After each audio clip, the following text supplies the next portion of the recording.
বাড়িতে গিয়ে ডাব খেতে চাইলে সাধারণত কাউকে গাছে উঠিয়ে দিয়ে ডাব পাড়তে হয়, বাট সবসময় এমন মানুষ পাওয়াও যায় না।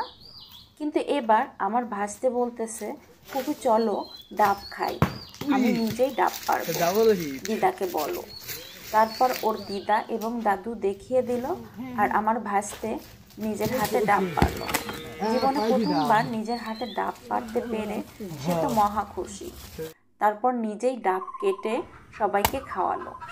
ডাবগুলো অনেক মিষ্টি ছিল। আমার মনে হয় বাচ্চারা কোনো কাজ করতে চাইলে সেই কাজটি তাদেরকে করতে দেওয়া উচিত। অনেকেই বলে না তুমি পারবে না। আমার কথা হলো ওরা কোনো কাজ না করলে পারবে কিভাবে। আমি সব সময়ই চাই আমার ভাগ্নে ভাস্তেগুলো নানু বাসায় বা দাদু বাসায় আসলে সব সময় নিজের হাতে বিভিন্ন ধরনের ফল পেড়ে খাবে, পুকুর পাড়ে যাবে, সাঁতার কাটবে, ফুল গাছ বা বিভিন্ন গাছ লাগাবে, গাছের যত্ন নিবে, এক কথায় প্রকৃতির সাথে সময় কাটাবে।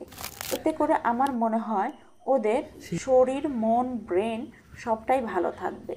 কারণ বাসায় রুমের থেকে এবং মোবাইল টিপে টিপে ওদের ব্রেন অনেকটা হ্যাং হয়ে থাকে, ফলে অটোমেটিক্যালি মেজাজ খিটখিটে হয়ে থাকে।